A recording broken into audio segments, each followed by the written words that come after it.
Good morning from Panhandle Outdoors, America's only daily outdoor TV show.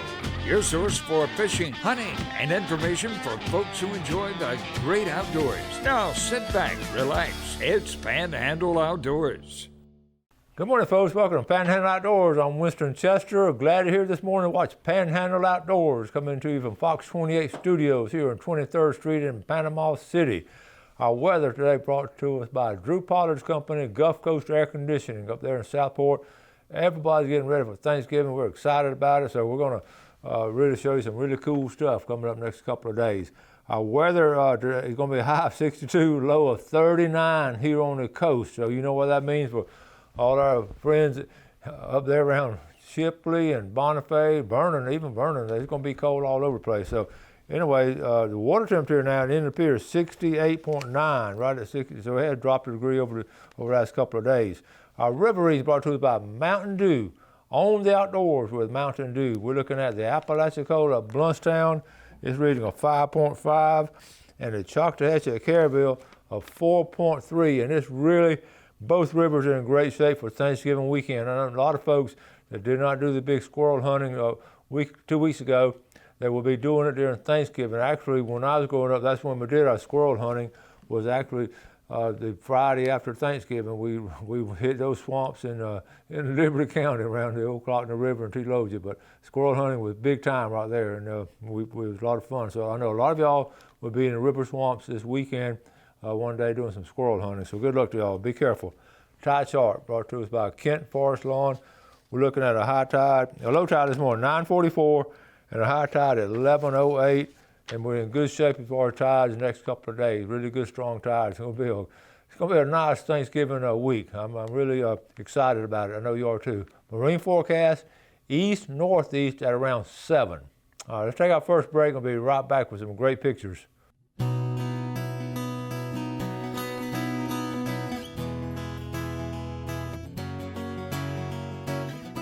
Okay, welcome back. Let's start this segment off by giving a big shout out to a couple of girls volleyball teams here in the Panhandle. The Moser Lady Dolphins won their first state championship ever last week. Congratulations, Lady Dolphins, and the Sneeze Pirates won their 9th consecutive high school volleyball state championship. That is a legacy, and I'm very proud of all these girls, all these hardworking girls, and winning and bringing home the state championships. So very good job. I got some outstanding pictures, and most of y'all have, when you share them with me, I enjoy sharing them with our viewers. So Bob Billsman, let's start off with Bob Billsman. He and LeVon took off to Illinois. He got it done. This was the end of last week, this past weekend. That is a fine buck. Here's another picture of it, and you can tell, good job, Bob Billsman. Lighting by LeVon. They're working hard up there. All right, look, I've got this. Hey, Winston, my neighbor Kevin Snyder and I were talking about taking my boat to Cape Canaveral for the next rocket launch to do a little fishing while we wait. One of his friends already done this, nice redfish. And anyway, the cool thing is the rocket lift off in the back. Captain Mike Grazioso, Captain Greg Frady, and Captain Dick Frady and I all said, hey, have a great day, Brett Donner.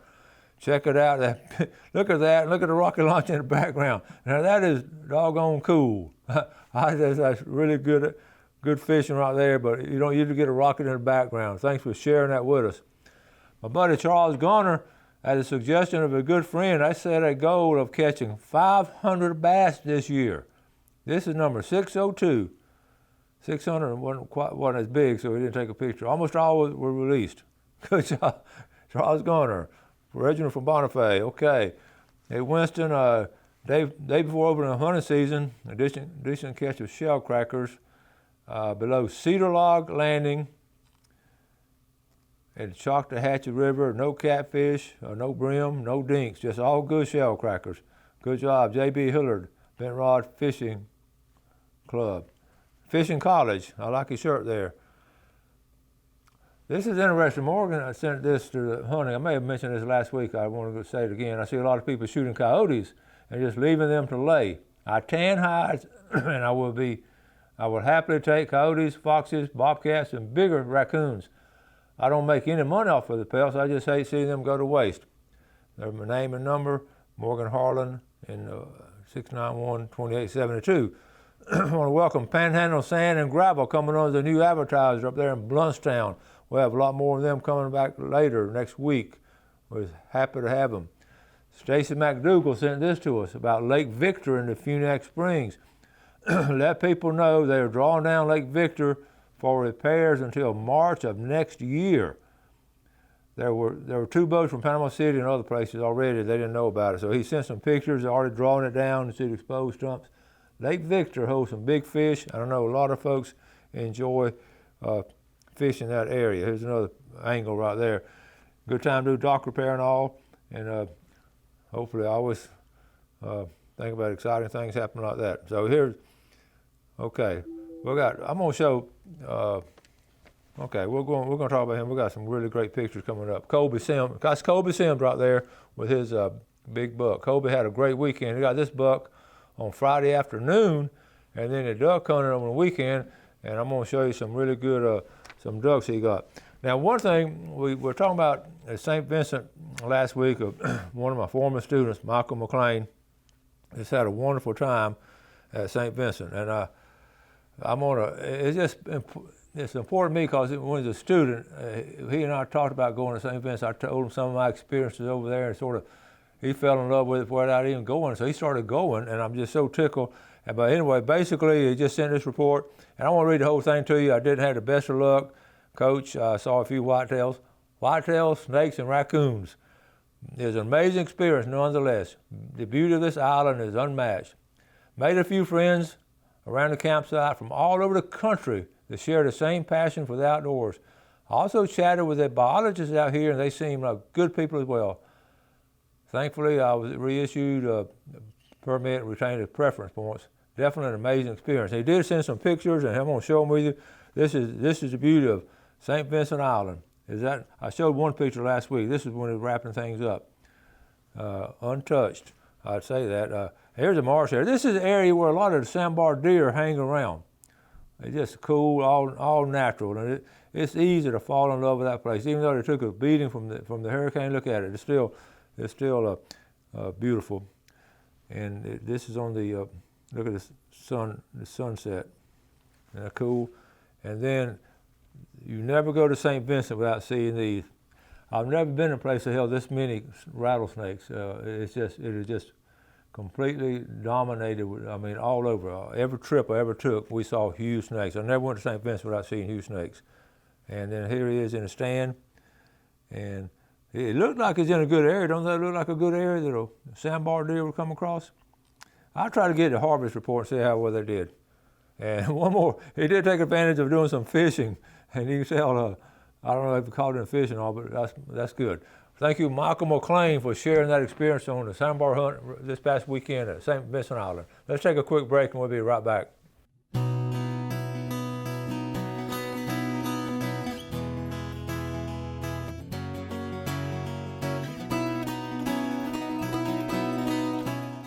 Okay, welcome back. I take a lot of pride in giving updated information on things that are happening all throughout the Panhandle. We just had that up to just that report on the sandbar deer hunt, and now I want to give you a duck report on this past weekend. I have three places. I talked to three individuals, or communicated with three individual duck hunters, three different places: the Sand Hills, Deer Point Lake, and Apalachicola Bay. And got a duck report that I'm going to share with you, along with some pictures too.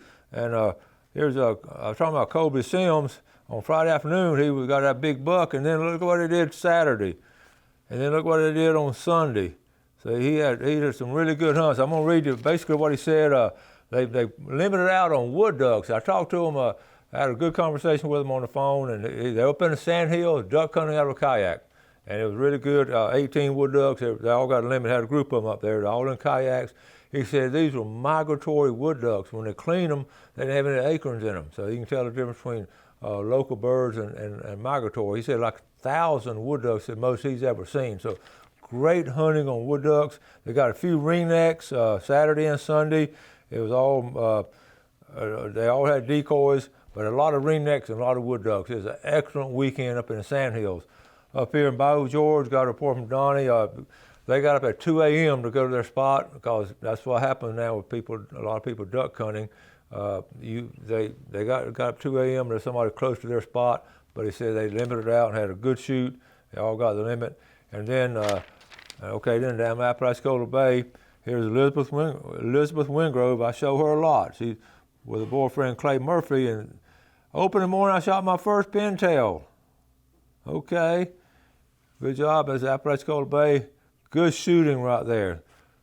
And that's a good shot right there. Look at there. You can tell where they are, the way they got everything set up and all. Clay Murphy and Elizabeth Wingrove, good shooting. So that's a good duck report. That's really exciting. That's a really good opening weekend of duck season, and it's going to continue soon. We'll take a break and pick back up in December. Okay, now I want to go. I got so much to do today. I got a little 4-minute video, and it's Thanksgiving week, and this little 4-minute video, I interviewed Wendy a while back when she was teaching at Bay Haven, and because she loves history. I said, honey, just tell us the history of Thanksgiving.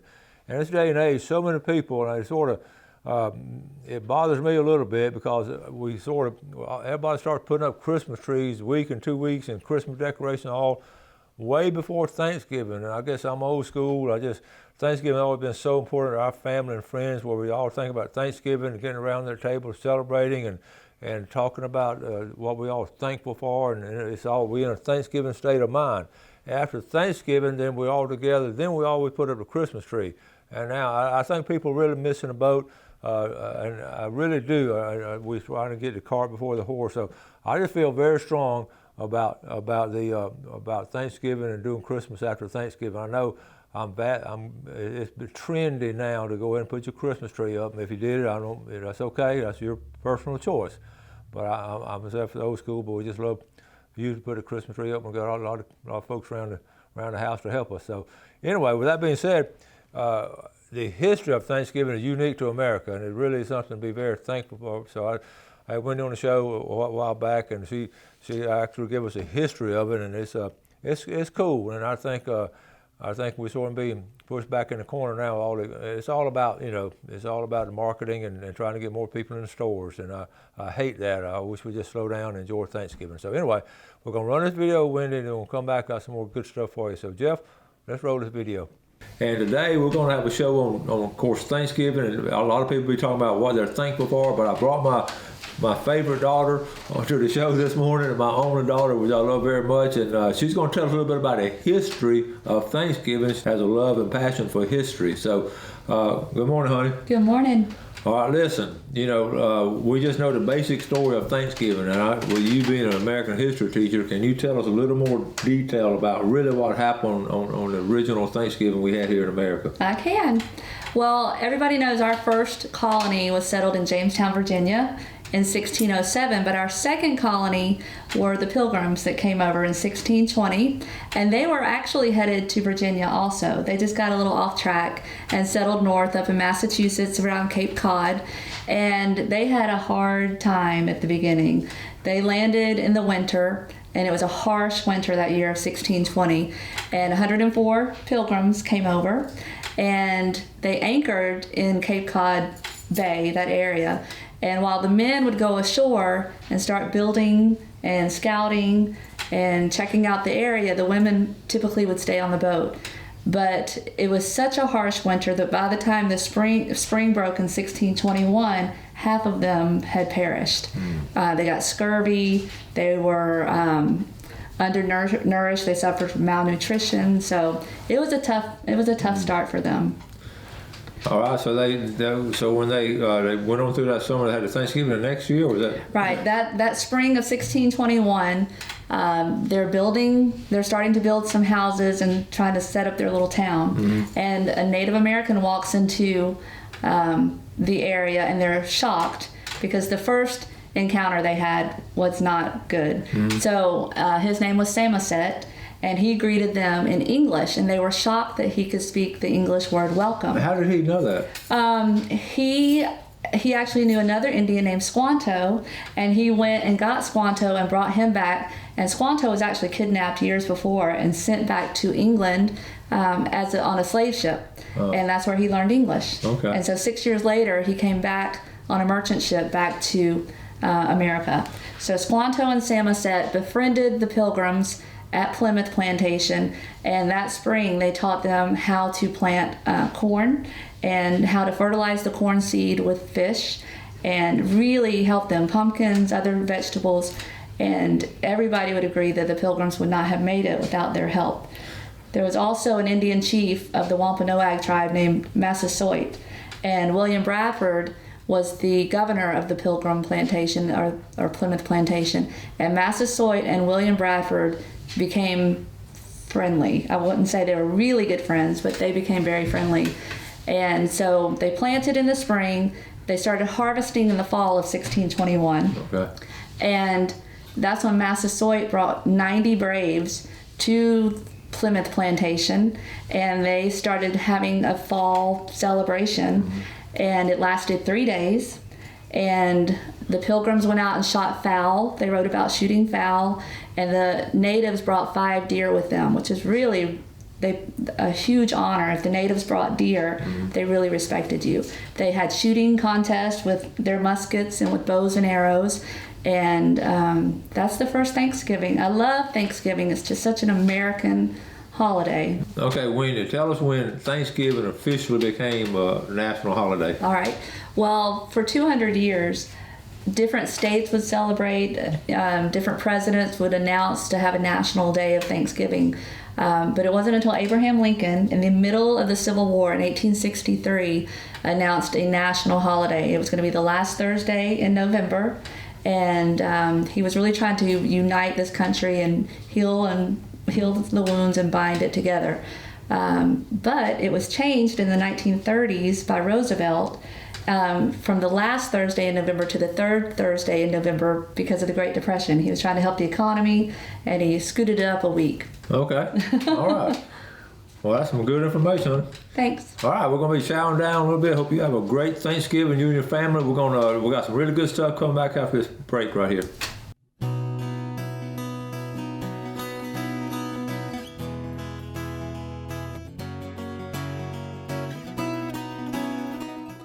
Okay, welcome back. Hope you enjoyed that. Now you have a true history of Thanksgiving given by an expert.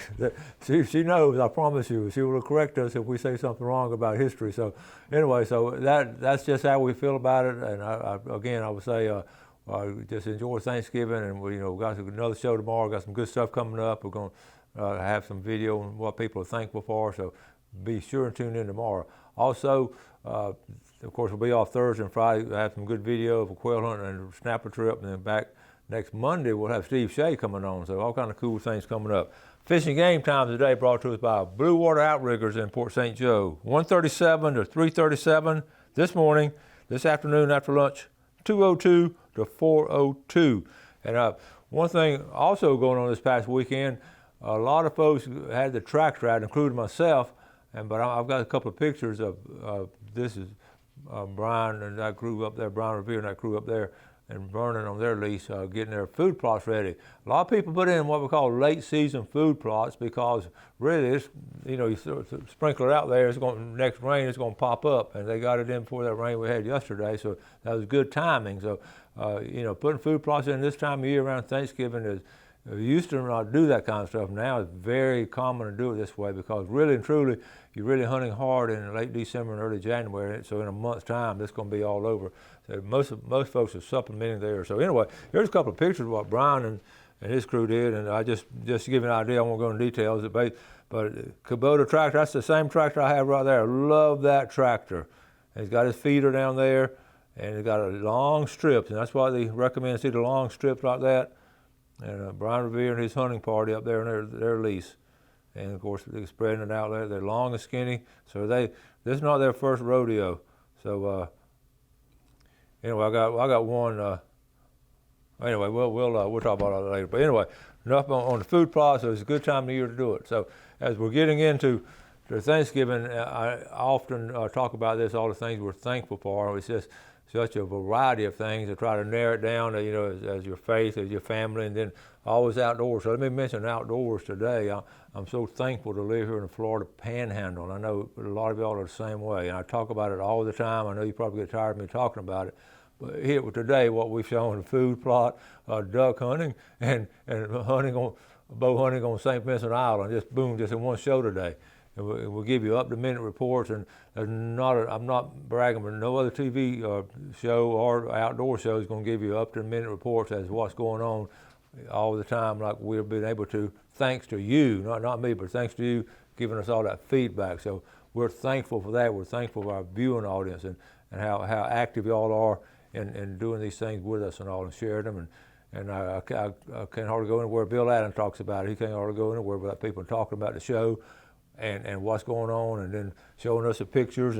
And it's always, Coach, look at this. Coach, look at that. I absolutely love looking at those. So we're very thankful of it. And also the shell crackers up at the Funiac Springs and all. So anyway, that's just what we've been blessed to do. So we're going to continue doing it as long as we can. And as we get into Thanksgiving, we'll give a special thanks for the outdoors and the Panhandle Outdoor viewing audience. We'll always do that.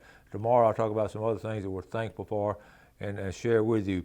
One of the things too that's coming up now, next week we're going to start talking about the outdoor presents and presents for outdoor people and different unique things. And every year come out with some cool things, and I really get a kick out of it. And there's a lot of choice of things to get this year. So, but mainly that's next week we're going to do Christmas. And this week is Thanksgiving, so don't forget it.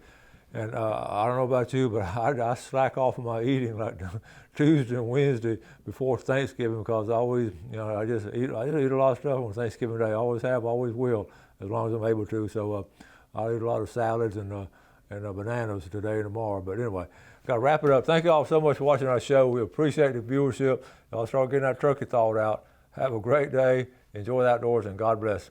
Thanks for watching America's only daily outdoor TV show, Panhandle Outdoors with Winston Chester, featuring hunting, fishing, and other activities and information to help you enjoy the great outdoors. Join us next time for Panhandle Outdoors.